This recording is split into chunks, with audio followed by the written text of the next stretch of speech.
대학생 두 분이 방학 때 공장에서 알바를 했습니다. 돈을 못 받았어요. 한 친구가 이렇게 말했습니다. 더러운 세상, 이제는 절대로 이런 일 안 해야 되겠다. 다른 친구는 세상은 만만치 않구나. 더 잘 준비해야 되겠다. 똑같은 상황이지만 달리 생각했습니다. 아마 두 친구의 미래가 달라질 것입니다. 오늘 본문도 마찬가지죠. 12지파의 대표들이 정탐꾼으로 갔습니다. 2명과 10명의 주장이 갈리죠. 결국에는 서로 다른 미래가 기다렸습니다. 문제가 뭐냐? 2명만 승리했고 10명만 실패한 것이 아니라 이 10명이 가서 나머지 사람들에게 이 말을 나쁘게 전한 것입니다. 결국에는 온 백성이 이것에 동조하는 바람에 이 모든 사람들이 가나안에 들어가지 못하는 엄청난 결과를 초래했다라는 것입니다. 이때 성인의 숫자를 민수기 1장에서는 60만 3,550명이다. 대략 한 60만 명 정도가 이 10사람의 믿음 때문에 가지 못하게 되는 결과를 얻었다라는 것입니다. 거꾸로 이야기하면 60만 명 중에 단 2명만이 가나안 땅에 들어가는 그런 승리를 했다라는 것이죠. 60만 명 중에 2명이니까 30만 명 중에 1명, 30만 대 1의 확률을 갖게 된 거죠. 여러분, 30만 대 1이 얼마나 큰 확률일까요? 어딜 보니까요, 스타워즈 주인공 오디션을 보는데 1등이 3,000대 1을 뚫었다고 그래요. 로또 하십니까? 로또 3등에 당첨될 확률은 3만 5천 분의 1이라고 합니다. 손흥민과 같이 유명한 선수가 되려는 프로 선수들이 많은데 프로 선수 중에서 손흥민 같이 성공할 확률이 30만 분의 1이라고 합니다. 지나가다가 번개를 맞을 확률이 30만 분의 1이래요. 그러니까 그런 사람이 있을 수는 있지만 흔하지 않은 거의 불가능한 일이죠. 그러니까 30만 분의 1의 경쟁률을 뚫고 그 확률을 뚫고 오늘 2명이 믿음으로 승리한 거죠. 이 30만 분의 1을 퍼센티지로 바꾸면 0.0003%가 되는 것입니다. 오늘 제목을 보시고 이게 무슨 소린가 이렇게 생각했으셨을 것 같아요. 바로 그 확률을 말해요. 전체 100% 중에 0.0003%만이 하나님 앞에 믿음으로 승리했다라는 것입니다. 그런데 그들이 믿음으로 승리할 수 있는 비결이 뭐였느냐? 제가 볼 땐 그 비결은 그들의 질문에 있었다라는 거죠. 그래서 오늘 제목이 0.0003%의 질문이다. 그럼 그들이 어떤 질문을 했기에 그들은 승리할 수 있었을까? 첫 번째 질문은 그들은 그 어려운 상황 가운데서 하나님의 뜻은 어디 있는가? 달리 말하면 왜 우리는 정탐을 하는가라는 질문을 던졌다는 것입니다. 8절에 보니까 여호와께서 우리를 기뻐하시면 이렇게 말을 해요. 그들은 하나님의 기쁘신 뜻이 무엇인지 질문했습니다. 자신들이 왜 정탐을 하는지에 대한 목적을 항상 기억했다는 거죠. 민수기 13장에는 이 정탐꾼 이야기가 자세히 나와요. 1절부터 16절까지는 정탐꾼을 선출하는 내용, 17절부터 20절까지는 정탐의 명령의 내용, 21절부터 24절까지는 정탐의 내용, 그리고 25절부터 33절까지가 정탐에 대한 보고의 내용입니다. 그런데 이 정탐꾼 이야기의 민수기 13장의 1절에 뭐라고 되어 있느냐? 여호와께서 모세에게 말씀하여 이르셨다. 그러니까 이 정탐의 이야기는, 이 명령은 누구로부터 시작했느냐? 하나님으로부터 시작했다라는 것입니다. 여러분, 시작이 누구로부터 했느냐를 생각하는 것은 굉장히 중요합니다. 여러분, 인간은 어떻게 시작했을까요? 창조된 걸까요? 진화될 걸까요? 결혼은 하나님께서 짝지어 주신 것입니까? 아니면 내가 좋아서 한 것입니까? 이 시작을 어디에 두느냐에 따라서 나중에 다르게 살게 되는 것입니다. 오늘 정탐을 하는 사람들에게 첫 번째 스스로에게 하는 질문은 이 정탐은 하나님으로부터 시작했다는 것입니다. 하나님으로부터 시작했기에 하나님께서 계획을 가지고 이끌어 가시는 거죠. 그래서 17절부터 20절까지는 이렇게 말합니다. 거민이 강한지 약한지, 많은지 적은지, 땅이 좋은지 나쁜지, 성읍이 진영인지 산성인지, 토지가 비옥한지 메마른지, 나무가 있는지 없는지, 어디에도 정탐을 갈지 안 갈지에 대한 이야기는 없습니다. 왜요? 그것은 당연히 가는 거기 때문이죠. 하나님께서 정탐꾼을 보내신 목적은 갈지 말지를 결정하라는 것이 아니라 당연히 가는데 어떻게 하면 잘 갈 수 있는지를 알아오라고 보내신 것입니다.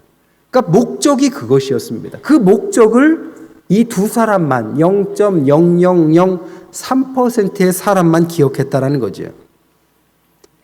목적을 잃어버리면 소명의식을 잃어버립니다. 소명을 잃어버린 10명의 정탐꾼은 31절에 우리는 능히 올라가서 그 백성을 치지 못하리라.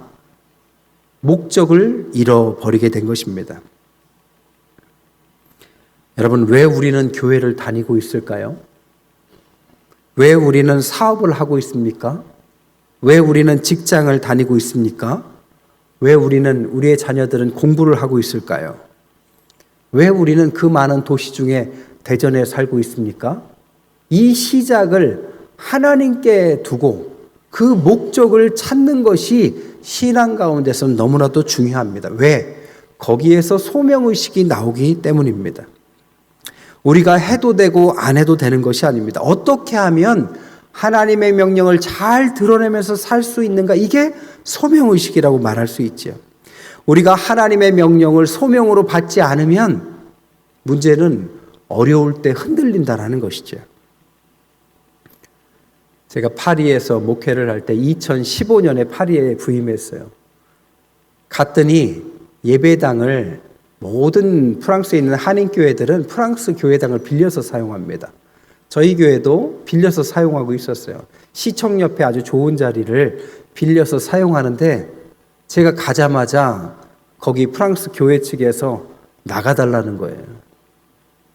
아니, 제가 오기 전에 그러든지 제가 오자마자 그렇게 말을 하는 겁니다. 그래서 뭔가 우리가 잘못했냐? 아니래요.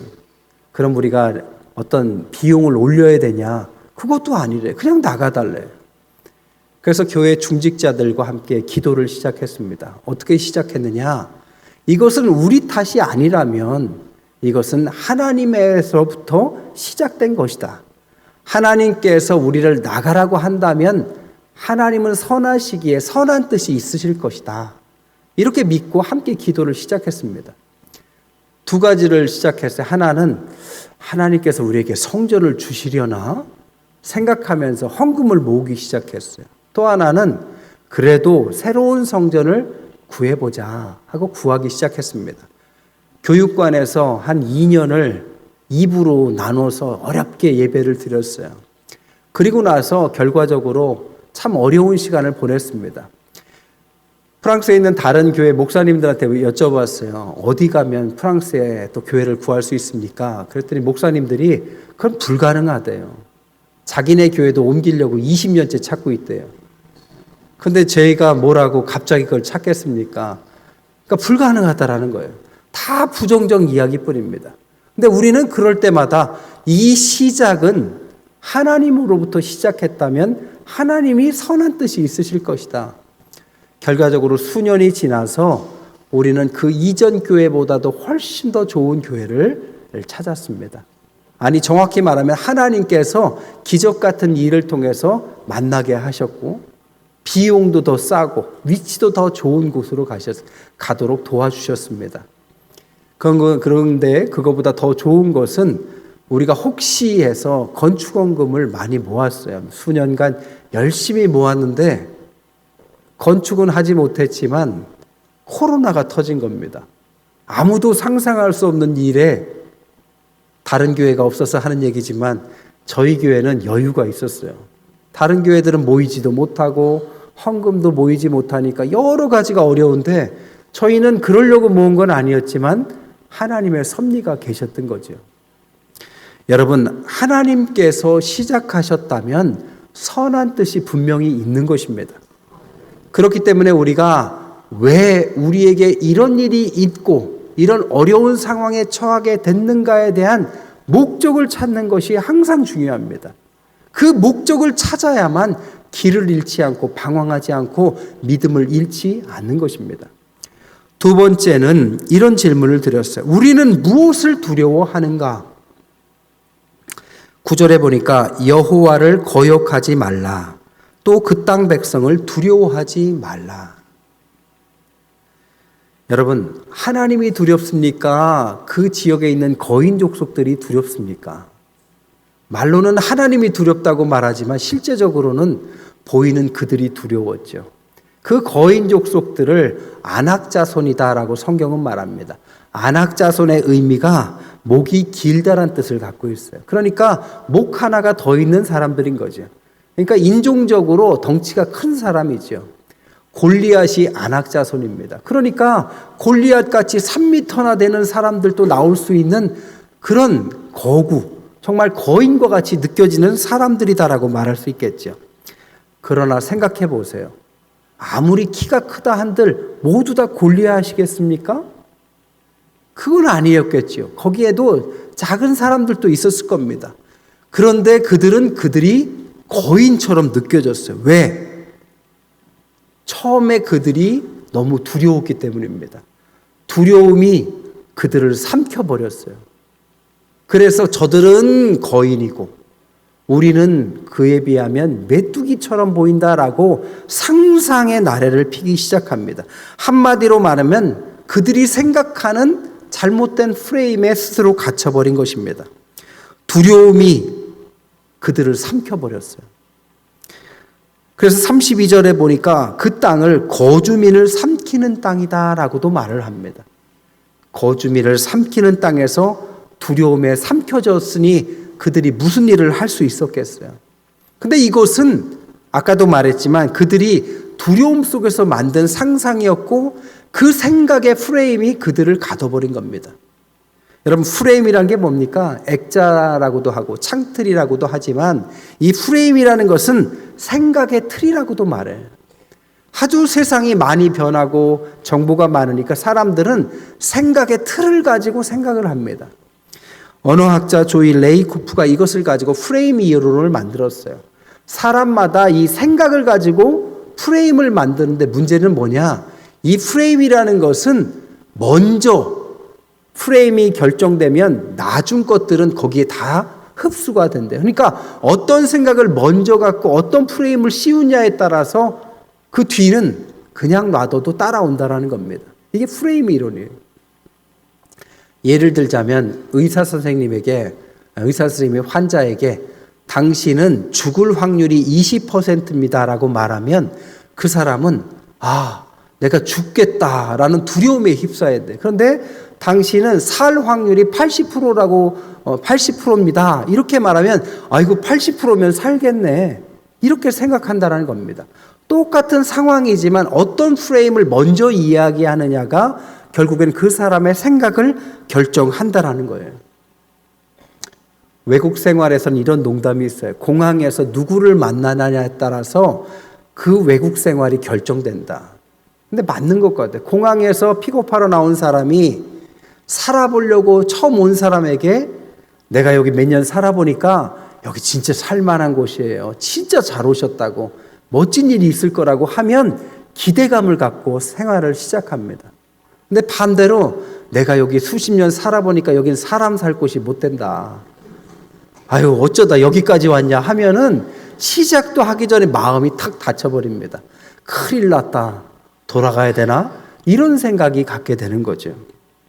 가정에서도 아이들에게 똑같습니다. 부모가 백지장과 같은 이 세상을 살아보지도 않은 아이들에게 세상은 굉장히 나쁜 것처럼 이야기하고 불평과 원망과 부정적인 이야기만 하면 살아보기도 전에 세상에 대해서 부정적인 인식을 갖고 시작합니다. 반대로 세상은 참 멋진 곳이고 하나님께서 너를 멋진 곳에 태어나게 하셨고 너의 미래를 축복하실 거라고 희망차게 이야기하면 아이들의 미래는 꿈꾸면서 사는 것이죠. 처음에 말씀드린 두 공장에서의 아이가 바로 이 차이가 있었던 것입니다. 부정적인 프레임으로 갖고 사느냐, 긍정적인 프레임을 갖고 사느냐에 따라서 완전히 삶에 대한 태도가 달라지는 거죠. 문제는 오늘 이스라엘 백성들에게는 잘못된 프레임이 걸려버린 것입니다. 그들은 거인이자 메뚜기다라는 프레임에 걸려버렸습니다. 그러다 싸워보지도 않고 자신들은 거인들의 한 손에 죽을 수밖에 없는 메뚜기와 같은 존재니 싸울 필요도 없고 싸웠으면 당연히 질 것이다라는 패배의식으로 결정을 내어버렸어요. 한 명이 이렇게 두려움에 빠져서 10명을 빠뜨렸습니다.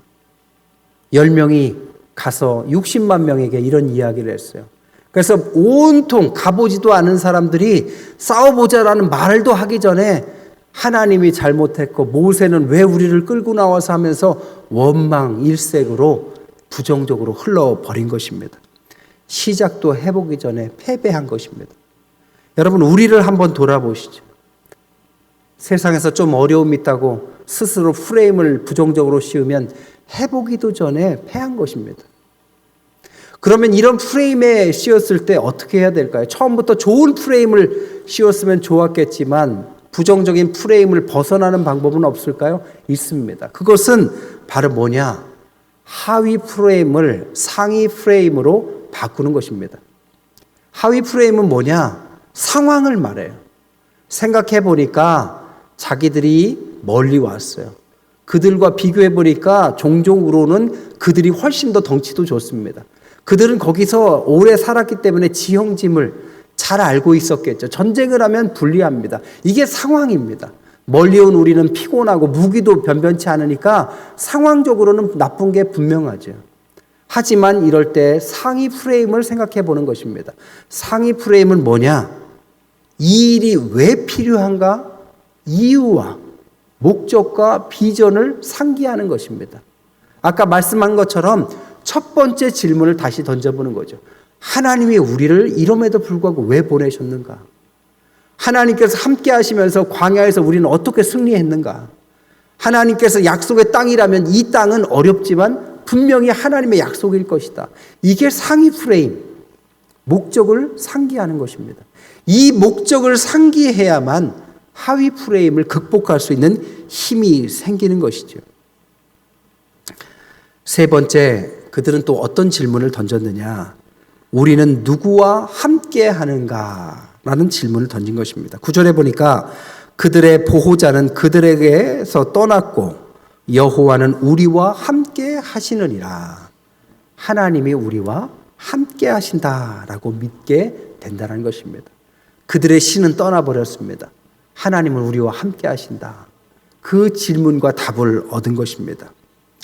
그런데도 불구하고 그들이 그런 잘못된 선택을 한 것은 12명 중에 10명이라는 다수결이 동의했기 때문이죠.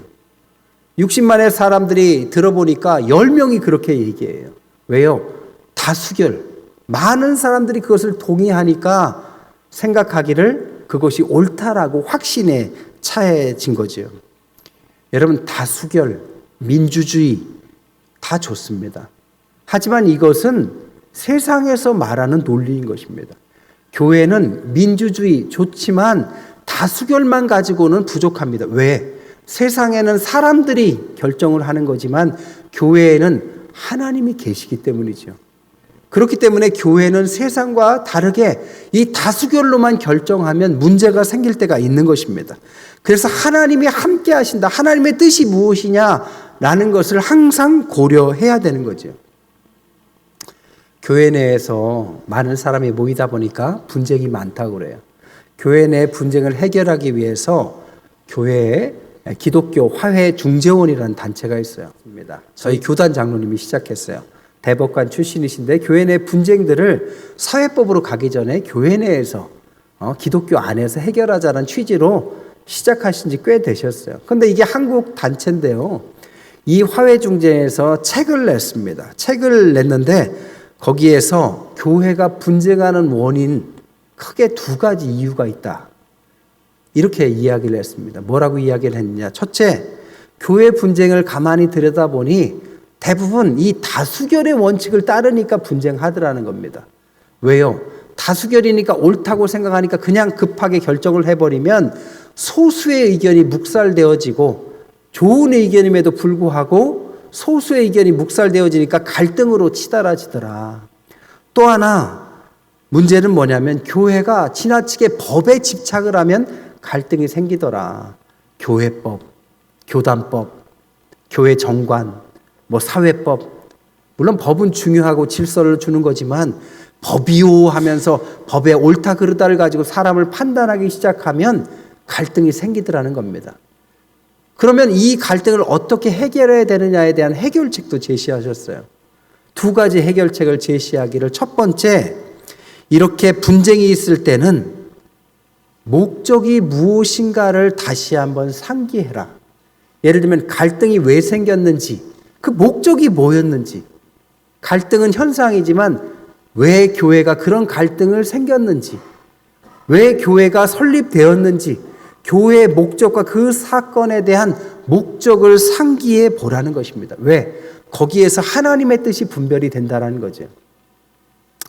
사회법은, 즉 민주주의는 고대 그리스부터 시작됐습니다. 이것은 세상의 법이라고 말한다면 기독교의 법은 공의회라는 단체로부터 시작됐어요. 신약의 초대교회에 보면 공의회가 시작합니다. 문제가 뭐였느냐? 이방인들이 너무 전도가 많이 되는데 그들은 할례를 받지 않았다라는 문제가 생겼어요. 그래서 공의회를 합니다. 교회 지도자들이 모여서 우리는 유대인으로서 할례라는 것이 문화적으로 익숙했지만 이방인들이 이렇게 전도되어 왔는데 누구도 할례를 받지 않았다. 할례를 해야 될까요? 말아야 될까요? 여러분 어떻게 해야 됩니까? 그냥 사회법처럼 다수결로 했다면 우리도 받았으니 그들도 받게 합시다. 쉽게 얘기했을 겁니다. 근데 그들은 그러지 않았죠. 우리가 지금 복음을 전하는 목적이 뭐냐?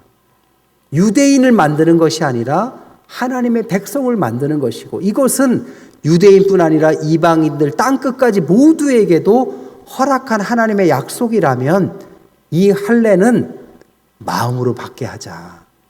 그래서 마음의 할례로 바꾼 것입니다. 여러분 생각해 보세요. 이 법을 바꾼 것은 굉장한 것입니다. 그들의 그 기준에 놓고 볼 때 굉장한 기준을 바꾼 것입니다. 왜요? 목적을 상기했기 때문이죠. 목적을 잃지 않으려고 법을 바꾸기까지 한 것입니다. 또 하나 중요한 것은 목적뿐 아니라 과정도 중요하다는 겁니다. 아무리 좋은 목적을 갖고 있어도 그냥 그거 하자라고 하면 문제가 발생합니다. 그것을 뜻을 모으는 과정이 필요한 거죠. 그래서 과정이 필요합니다. 과정은 뜻을 모으는 과정이에요. 공유회도 마찬가지입니다. 뜻을 한 번에 끝낸 것이 아니라 여러 번 뜻을 모아요. 이것을 잘하는 데가 천주교의 교황 선출하는 과정이에요. 그것을 콘클라베라고 하죠. 콘클라베에서는 이제 교황이 서거하시면 새로운 교황을 뽑을 때 이 콘클라베를 해요. 대상이 되는 추기경들이 모입니다. 그 중에서 될 만한 분들을 추려요. 몇 분을 추리면 그분들을 놓고 투표를 시작해요. 근데 추기경들이 하는 투표를 비밀 투표를 합니다. 근데 밖에서 보면 안 보이니까 어떻게 하느냐? 안에서 투표를 하는데 3분의 2 이상 지지자가 나오지 않으면 그 투표용지를 불에 태우는데 검은 연기가 나게 만들어요. 그럼 밖에서 보면 아직 결정이 안 됐구나. 우리 함께 기도하자. 안에서만 일어나는 일이 아니라 밖에서도 함께 뜻을 모으는 일을 같이 하는 거죠.